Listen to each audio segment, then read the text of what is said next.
మనలో కొన్ని దురభిప్రాయాలు మనకు ఏర్పడిపోయాయి. ఎందుకంటే విగ్రహారాధన చాలా ప్రాథమిక దశలో చేస్తారు. అల్పబుద్ధులు విగ్రహంలో ఆరాధిస్తారు, జ్ఞానులు సర్వత్రా భగవంతుడిని చూస్తారు, కనుక విగ్రహారాధన అల్పమైనది అనే అభిప్రాయంలో చాలా మంది పండితులు కూడా ఉన్నారు. అది ఖండించిన ఒక అంశం ఇక్కడ తెలుసుకోండి. ఇక్కడ అసలు ఒక దేవాలయం, ఒక విగ్రహం, దాని వెనకాల ఉన్న సైన్స్ ఏమిటి, దానిలో ఉన్నటువంటి విషయములు ఏమిటో తెలియగలిగితే విగ్రహారాధన అల్పమేమీ కాదు. విగ్రహంలో భగవంతుడిని మనం చూస్తాం.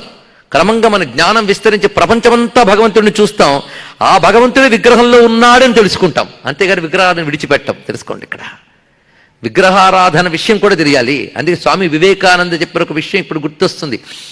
విగ్రహమే దేవుడు కాదు, విగ్రహంలో దేవుడు అన్నాడు. ఎంత అందమైన విషయం చెప్పాడు ఇక్కడ.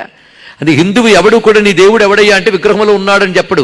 హిందువుల పసివాడు కూడా చెప్తాడు పరమాత్మ భగవంతుడు లోకమంతా ప్రపంచమంతా నిండి ఉన్నాడని చెప్తాడు. దాన్ని ఒక విగ్రహంలో ఆరాధించాం, తప్పేమున్నదండి? ఇక్కడ ఒక కడవలో గంగా అనేది నీళ్లు తీసుకొచ్చావు అంతే. ఇక్కడ నువ్వు తాగడానికి అంతే కదా. ఏమిటి ఆ కడవలంటే గంగాజలం అన్నట్ట.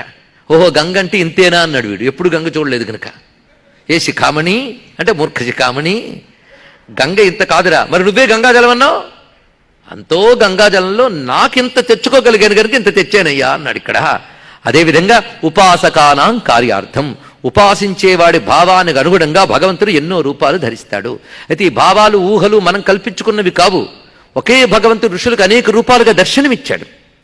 ఏకం సత్ విప్రా బహుదా వదంతని అందరూ మాట్లాడతారు. హిందూ ధర్మంలో బేసిక్ వాక్యం. ఒకే సత్య వస్తువు ఉంది, దాన్ని విప్రులు అనేక రకంగా అంటారన్నాడు. మీరు నేను కాదు, విప్రులుట. విప్రులంటే ఎవరు? ఒకే సత్యాన్ని అనేక రకాలుగా దర్శించగలిగే శక్తి ఉండదు వాళ్ళకి. ఈ సమయంలో ఇందరు దేవుళ్ళు ఎందుకు అనే దానికి ఎవరి మాటలు వాళ్ళు చెప్పారే గాని ఒక పాశ్చాత్యుడు చెప్పిన సమాధానం నాకు చాలా నచ్చింది, అది మీతో పంచుకుంటున్నాను.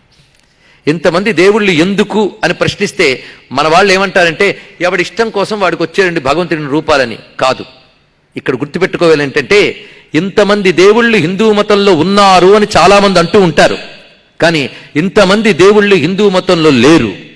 ఇంతమంది దేవుళ్ళు ఈ విశ్వంలో ఉన్నారు, వాళ్ళని హిందువులు తెలుసుకున్నారు. ఇది తెలుసుకోండి. ఈ విషయం చెప్పాలి అంటే ఒక పాశ్చాత్యుడు చెప్పిన అద్భుతమైన మాట, డాక్టర్ డేవిడ్ ఫ్రాలే అనేటువంటి ఆయన అద్భుతమైన మాట చెప్పాడు. చూడండి ఇక్కడ మంచు తెలుసు కదా మీకు. ఈ మంచు మనందరికి ఒకేలా కనబడుతుంది, తెల్లగా చల్లగా అంతే. కానీ ఎస్కిమోస్ అని ఉంటారు, వీళ్ళు ధ్రువ ప్రాంతాల దగ్గర ఉంటూ ఉంటారు. వాళ్ళు బ్రతుకంతా మంచే, వాళ్ళు మంచుతో బ్రతుకుతారు. వాళ్ళు మంచు అంతా ఒకటే అంటే ఒప్పుకోరండి. మంచులో 48 వెరైటీస్ ఉన్నాయట, 48 రకాలు ఉన్నాయి మంచులో అన్నారు. అయితే సామాన్యులకు మంచు అంతా ఒకటే, కానీ మంచులో 48 రకాలు ఉన్నాయి, ఇన్ని భేదాలు ఉన్నాయని చెప్పగలిగేది ఎవరు?